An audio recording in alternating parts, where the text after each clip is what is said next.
Hey guys, it's Caleb. Today in the shop, or on the lift, we have the new 22 Chevy Silverado ZR2. We've got a new oversized tire fitment for it, so let's go ahead and show you how to install it.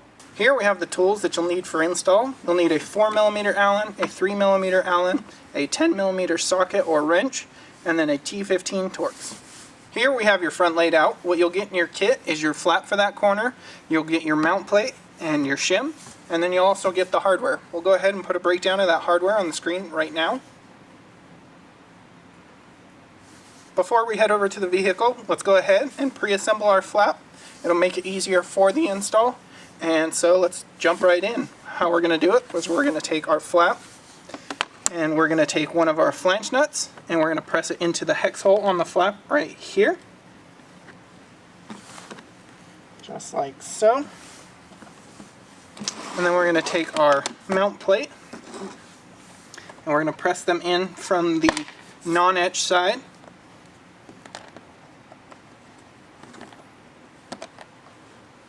Just line those up.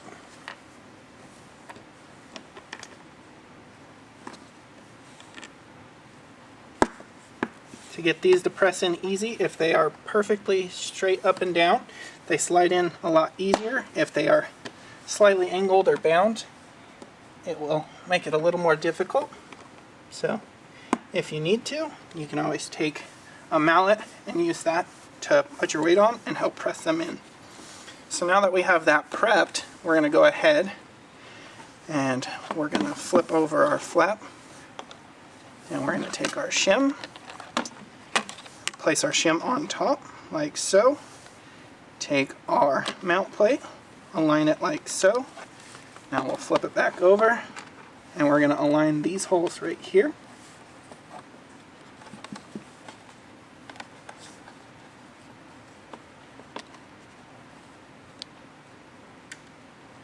With that hole aligned, it'll help set the alignment for all the other holes. So just pick one and start with it. So we'll go with that one first. Now I'll swing it around and align the top.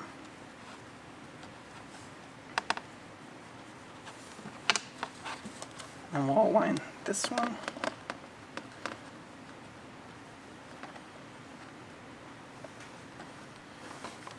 With those aligned, we'll go ahead and tighten those down using a 3mm Allen key. And these you want snug, but you don't want to tighten them so much that it deforms the material.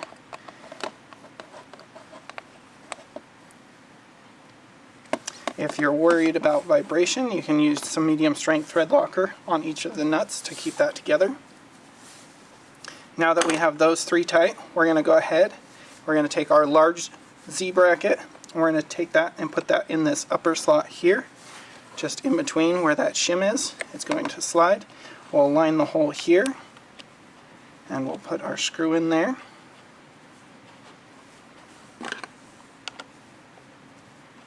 And we want that Z bracket to step away from the logo side, so towards the wheel well side. Now we're going to take our smaller Z bracket and we're actually going to have that step back the same direction this way. We'll go ahead and get that screw started. This bottom screw is going to come in from the opposite side. And so if you notice, the flange on the flange nuts remains on the tire side, and on this lower one that will be on the same side as the logo. And what that's going to do is it's going to use that flange of the nut and it's going to compress into the material, and that flange is going to keep it from pulling through the material. It's an inverse way of using these, but it works really good and creates a nice slim hardware. And that is all the pre-preparation that we need to do before we head over to the vehicle. So now let's go ahead, go over to the car and begin installing. Here we are at the front fender. What we're going to begin with is removing the factory screw here, here, and then the 10mm on the bottom here. We've already pre-loosened ours, so the bottom one down here is just a 10mm. We're going to reuse that. These ones on the inside of the fender are a T15 Torx, and we're just going to reuse these screws as well. Once we get them out,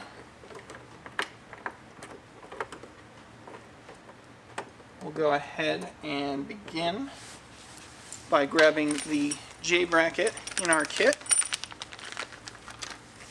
And then we're going to take the J bracket and we're going to mount it so that this long face is facing front towards the tire. And we're going to mount it putting the OEM screw through this upper hole here.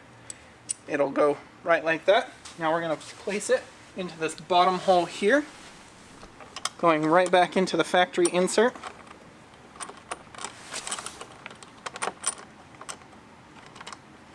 Go ahead and get that started. And once we do, we'll have it facing that way, like so.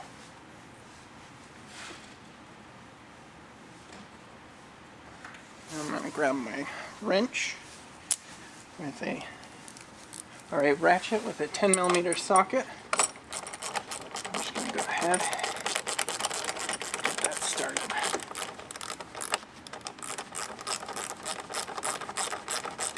It is a bit of a tight space, so you may need to use a wrench, a box wrench, especially to finally tighten it if you can't fit your socket up in here.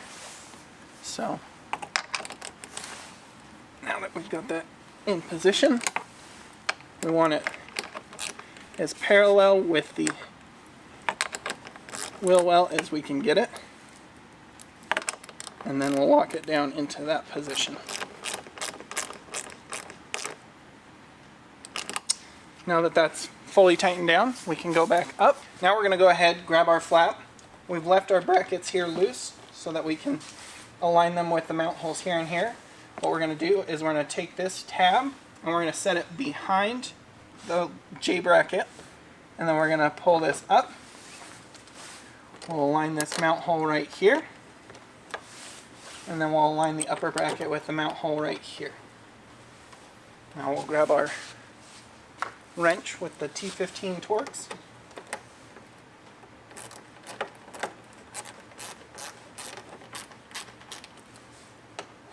And get these snugged up.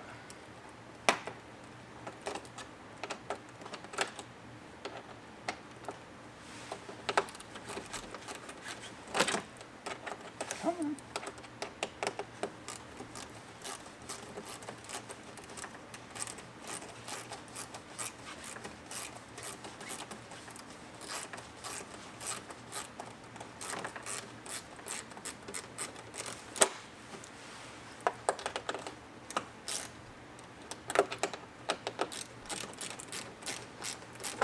We're going to go ahead and fully tighten those down.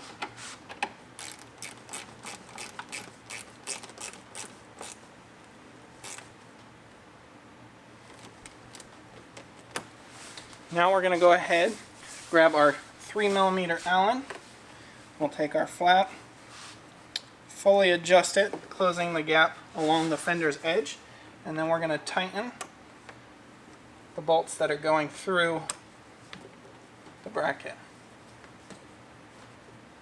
We'll go ahead and get those nice and snug. Double check all of our other ones. Now we're going to come into this inner one right here and fully tighten that down.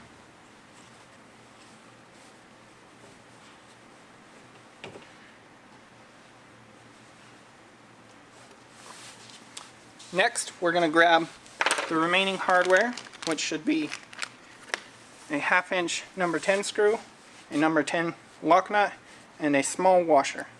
So we're going to go ahead, take our screw, that's going to be on the bracket side, going towards the back, and then on the back side we'll place the washer and the lock nut.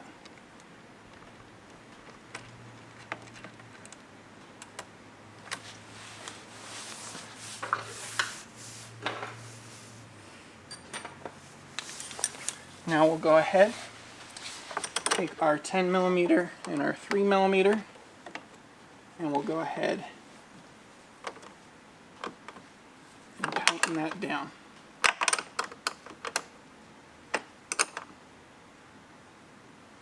With the inner mount now fully tightened, you can repeat these same steps on the other side. Now let's go ahead and jump to the rear.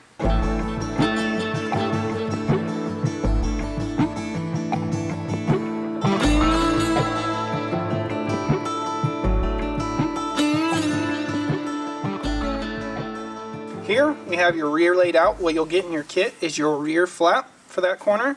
Then you'll get your rear mount plate for that corner. Then you'll also get the hardware. We'll go ahead and put a breakdown of that hardware on the screen right now. Before we head over to the vehicle, we're going to go ahead and prep our mount plate here just by taking the flange nuts. And on the rear one, we're going to press them into the mount plate from the side with etching.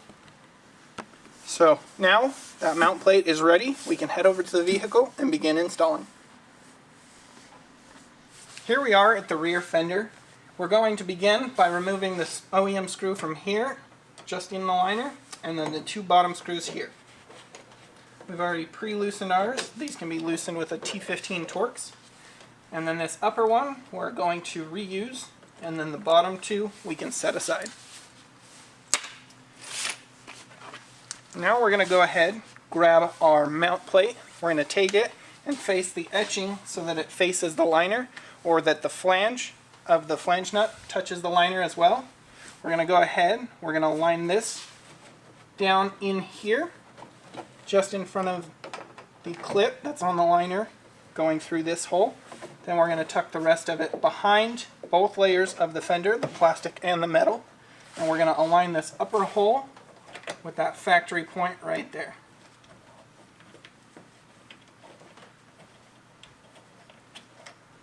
Go ahead and just get that loosely started so that it can move around. Now we're going to grab our flap and our number 8 screw with a 1.25" washer. We're going to begin by mounting at this hole right here, which is going to correspond with this mount hole here. We're going to take it and we're going to pass through.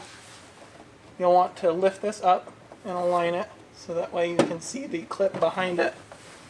We're going to pass through the fender, through the mount plate, back into the clip that remains on the liner behind it.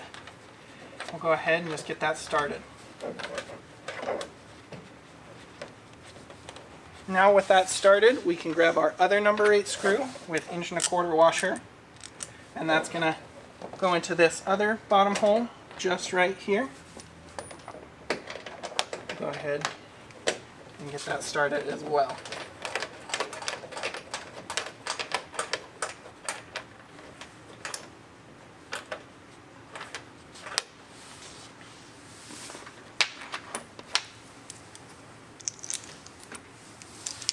Now with both of the bottom mounting points in place and loose, we're going to line the hole in the flap to the M6 nut that's on the mount plate behind it. So we'll go ahead, get that aligned, get that started by hand.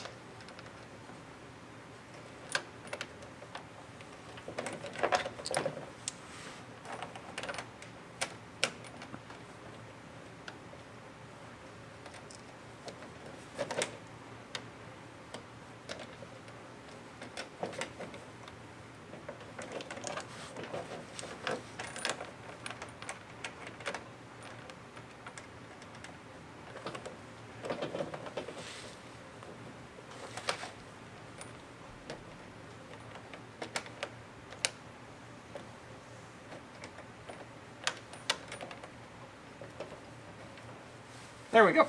Just have to play with it a little bit.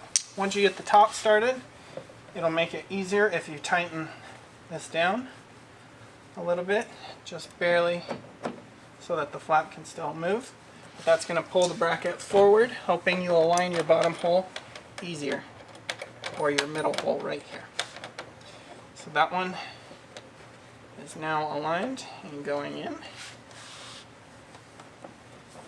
Now with these just barely snug, we can go ahead, set our alignment, set our offset in and out, adjust it to how we'd like.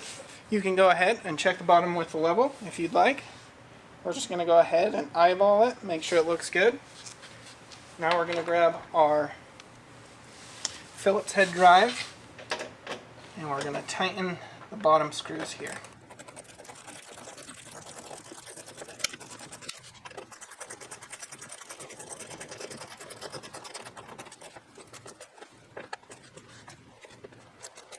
With the bottom 2 screws tight, now we can switch over to the 4mm Allen key and go ahead and lock the top down.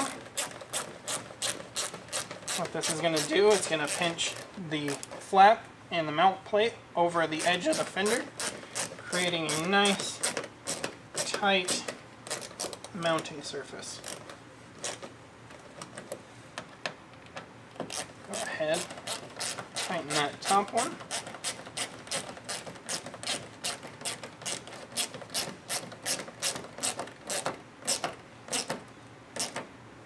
Alright. With that fully tightened down, that's how you complete the rear install. You can repeat these same steps on the other side. Thanks for watching.